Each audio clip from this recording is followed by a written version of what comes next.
Namaste to everybody. Jai Makamakha. This is again another short video.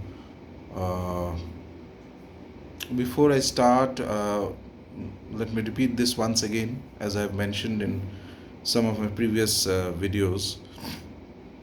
Uh, these The revival of this YouTube channel is primarily because there have been innumerable questions that have been flooded on my in my mailbox, and obviously it's not possible for me to answer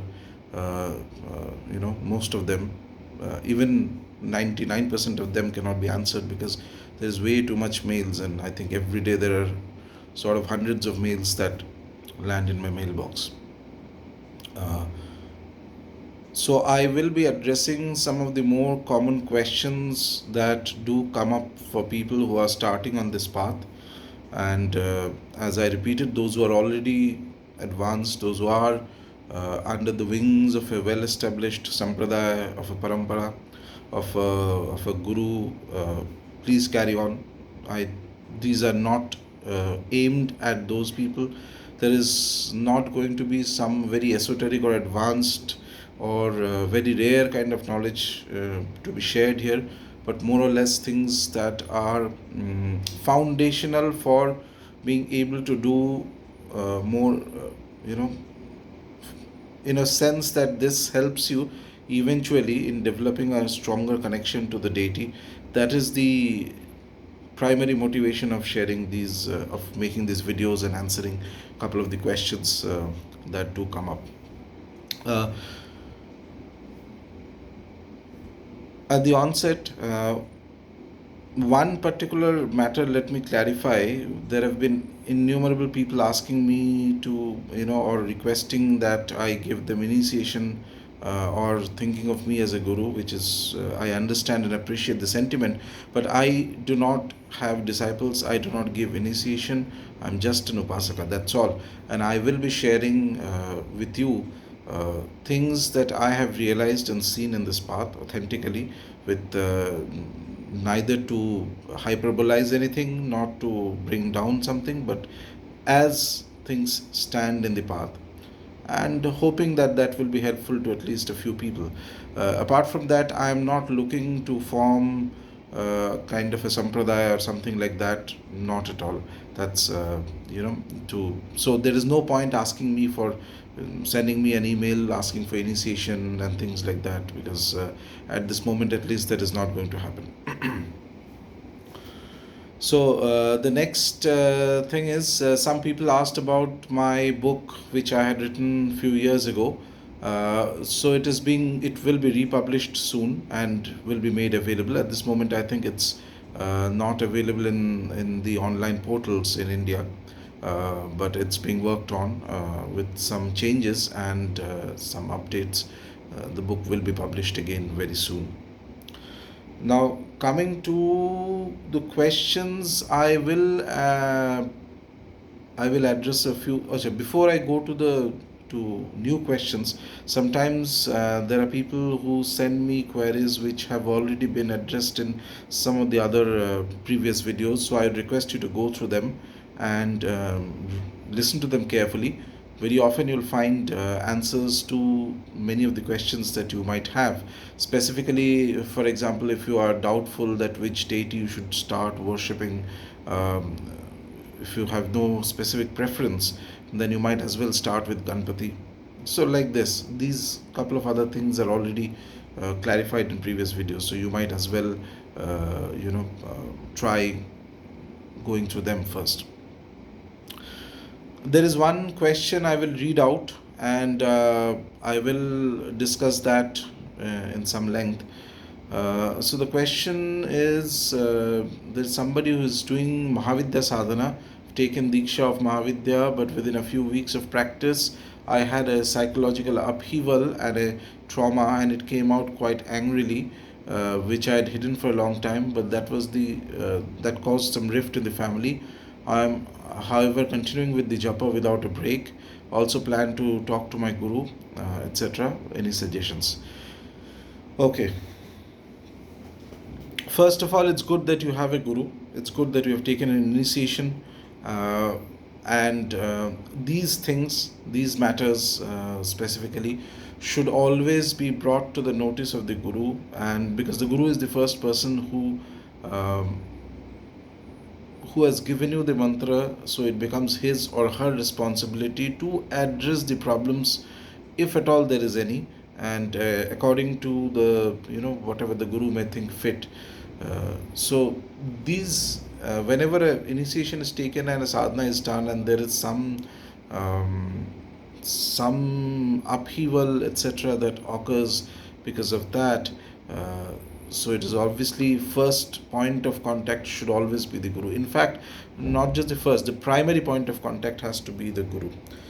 Now, coming to Mahavidya Upasanas, here is one thing you have to understand, that Mahavidyas are extremely ferocious forms of the Divine Mother, extremely ferocious.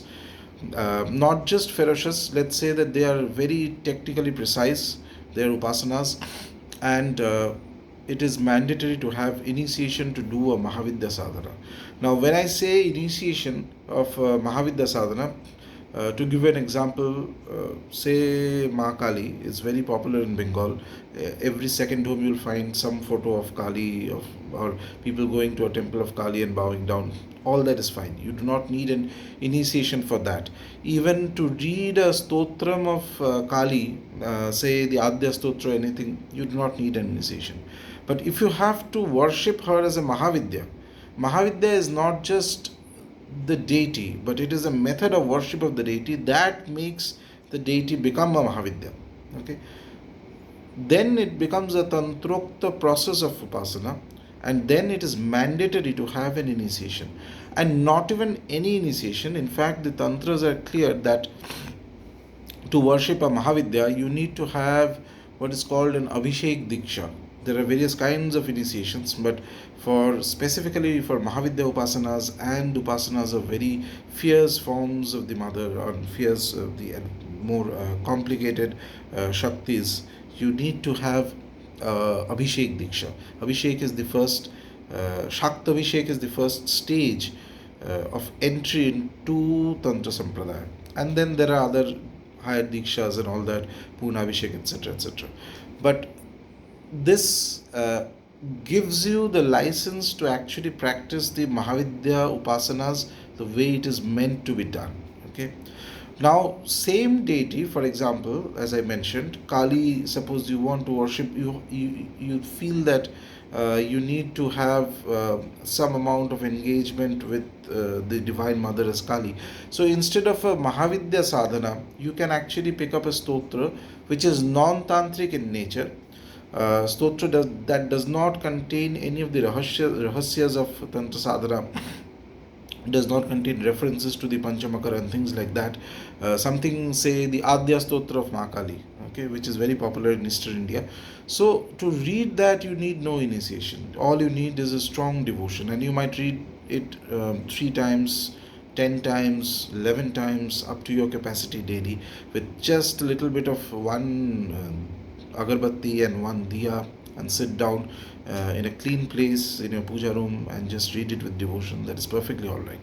You do not need to have any initiation. You do not need a physical guru for that. You do not need anybody's permission for that. You can read that. Those are sort of universally provided stotras for people, and specifically for Mahakali. On the other hand, if you have to do mantra japa of Kali, and specifically that involves Vija mantras and etc., you will need ideally an initiation. This is what the tantras recommend. So what happens if you do it without an initiation? You increase the chances of disruptive events happening in your life at a much stronger pace, and sometimes these may happen in some area that is not directly connected to in an area where you may not immediately figure that this problem is arising because of the fact that you are doing this mantra japa without an initiation, or at least some guru who has given you the authority to do that mantra sadhana of a Mahavidya. So remember this very clearly, okay? It is not about just picking a mantra from somewhere, and these days all the mantras, everything is easily available on the internet, on books published and things like that. So that is where the initiation becomes important. Number one. Number two is that when you take initiation into mantra upasana of a Mahavidya, you have to first ask yourself that why are you entering into the path? What is it that you are expecting out of it? So we very often have very lofty ideas about spirituality. We may say that, oh, we are entering because we want to have uh, we want moksha, we want liberation, or we want to attain higher stages of spirituality.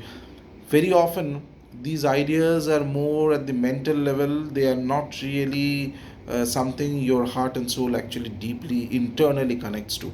There is very often a wide number of people I've seen who mentally and verbally will tell you the highest of spiritual doctrines, that, oh, the aim is actually to go beyond ego and this and that and moksha, but deep down in the heart it's filled with all sorts of desires.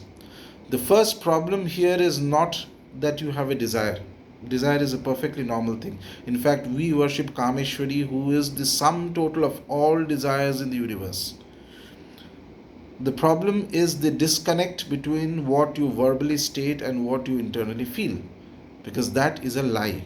That is a delusion, self delusion. It is very easy to delude yourself. It is absolutely impossible to delude nature. You cannot, nobody can, nobody has ever been able to successfully delude nature, because nature or the Devata knows you better than you know yourself. But we very often delude ourselves into these kind of I don't know what to call this, sort of a very superficial pep talk. Oh, I am actually thinking of moksha and I don't want anything materialistic. But in the heart, the mind, it's completely governed by mundane thinking of as we say, roti kapra makan, think the basic necessities, whether it's relationship, whether it's job, whether it's health, whether it's how your children are performing in school, things like that. So long as your mind is occupied with these things, all the statements about I want moksha and I want nirvana and I want this and I want that are all meaningless, useless. There's a huge disconnect, which means that you are not even ready to acknowledge the reality of your condition at the moment. How do you think you are going to progress? It's simply not going to happen. Nature does not entertain self delusion. That is the biggest crime in the spiritual path is this, not being completely honest. And I do not mean very honesty in a very absolute sense, but honesty in a natural, spontaneous, and real sense. So if there are issues going on, if there are things that is affecting your mind and heart, accept it. This is what it is. Okay, you are where you are. There is no point plastering the world with very lofty Vedantic statements of all is Brahman, when actually in reality you do not look at the world as all is Brahman. Nobody does actually. If there are a handful of people who have attained to that state, they may as well shift out of normal society and function in a different manner altogether. Because society, in order for it to run, there has to be dharma, and dharma has to be different from adharma. This distinction is absolutely important. Based on this distinction of right, wrong, ethics, morality, various other natural principles of justice, etc., this is how the world functions, this is how the world must function. You cannot have an absurd, absolutist idea brought out of thin air and applied into reality. That makes everything into a mess.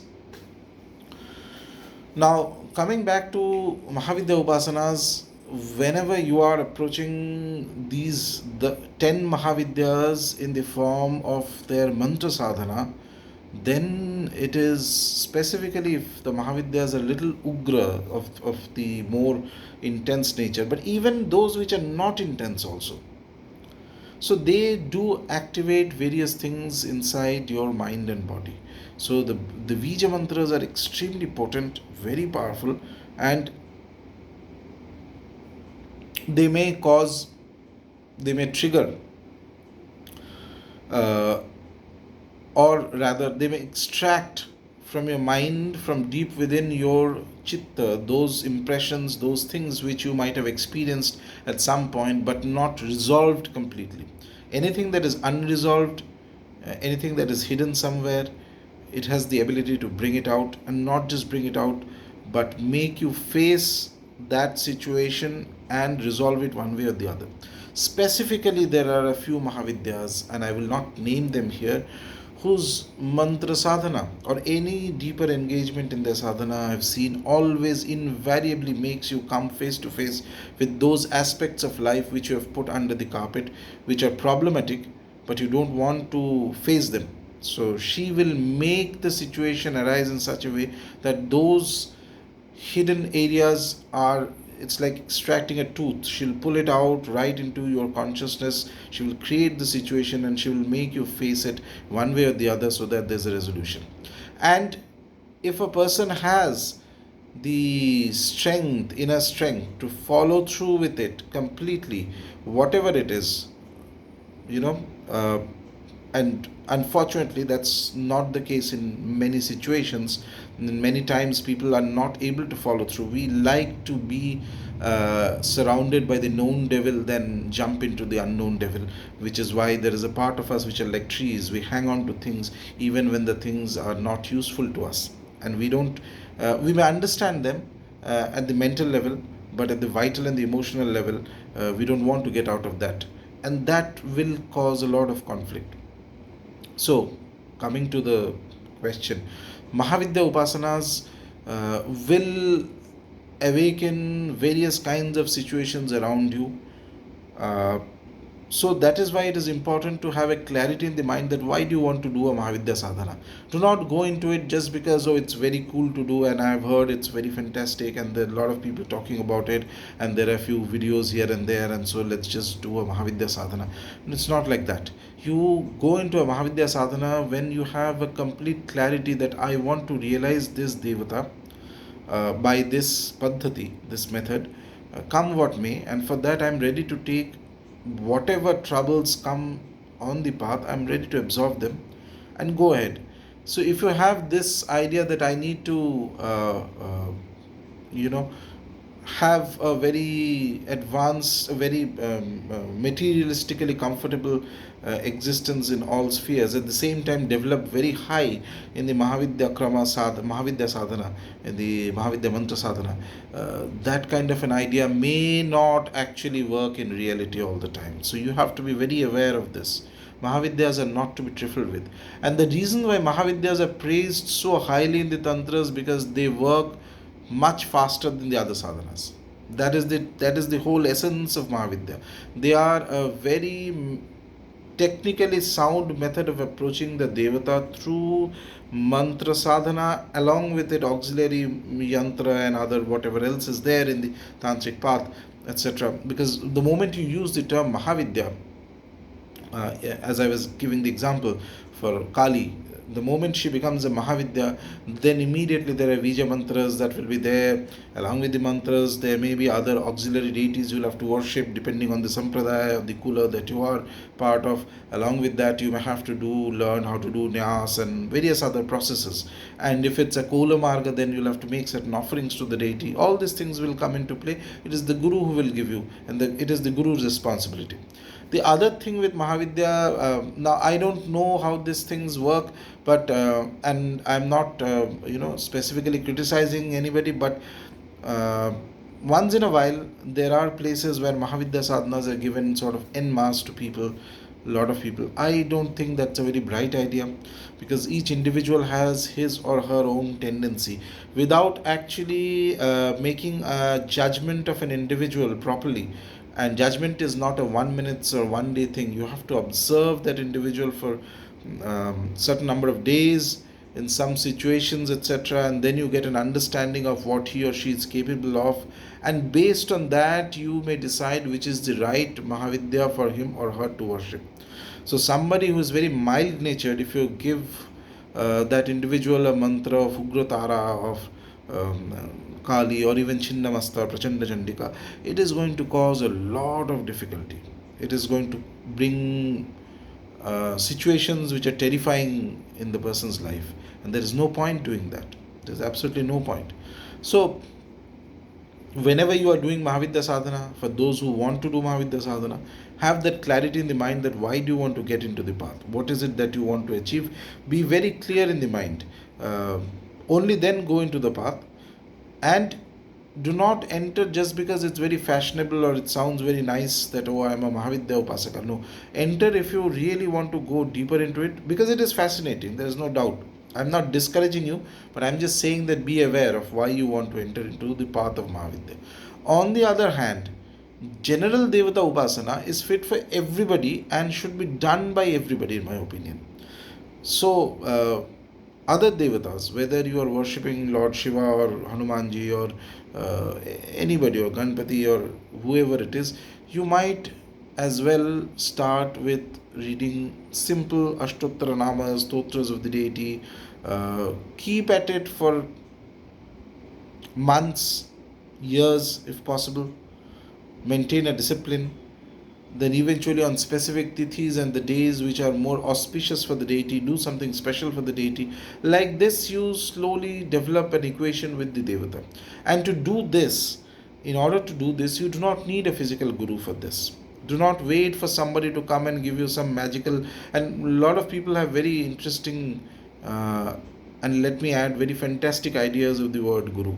So maybe some other time I'll do a video on that.